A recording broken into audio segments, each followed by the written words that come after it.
Hi అండి. అందరూ ఎలా ఉన్నారు? నేనైతే చాలా బాగున్నాను. మీరు కూడా బాగున్నారని అనుకుంటున్నాను.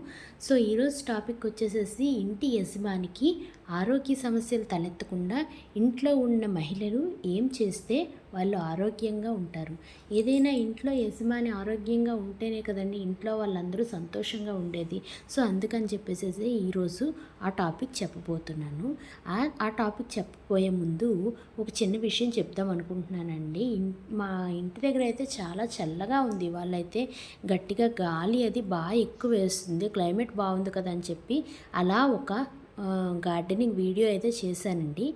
ఎలా ఉంది చెప్పండి? మా మమ్మీ వాళ్ళ ఇంటి దగ్గర గార్డెనింగ్ అయితే మా మమ్మీకి చాలా ఇంట్రెస్ట్ అండి. ఇట్లా గార్డెనింగ్ వీడియోస్ అవి చేయాలన్నా, మొక్కల్ని పెంచాలన్నా మా మమ్మీకి బాగా ఇంట్రెస్ట్ అండి. సో అందుకని చెప్పి ఇట్లా ఒక చిన్న వీడియో అయితే చేశాను. చూడండి, గాలి అది చాలా ఎక్కువ వేస్తుంది. చాలా రోజుల తర్వాత అండి. ఆంధ్రాలో అయితే చాలా వేడి ఎక్కువ ఉంది.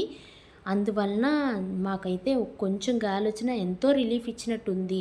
ఎంత ఫ్యాన్ల కింద ఏసీ కింద ఉండలేం కదండి. సో ఈరోజు టాపిక్లోకి వచ్చేద్దాం. ఇంటి ముందు రాక్షసుడి బొమ్మలు కానీ, దిష్టికాయలు కానీ అవి ఏమి పెట్టకూడదండి. అలా పెట్టడం వల్ల ఇంటి యజమానికి ఆరోగ్య సమస్యలు తలెత్తే అవకాశం అయితే ఉంది. దానికి ఆల్టర్నేట్గా పంచముఖి ఆంజనేయ స్వామిని పెట్టుకోవాలండి.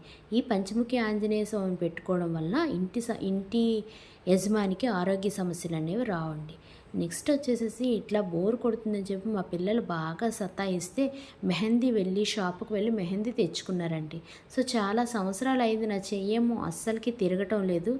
బట్ ఏదో అలా ట్రై చేశాను.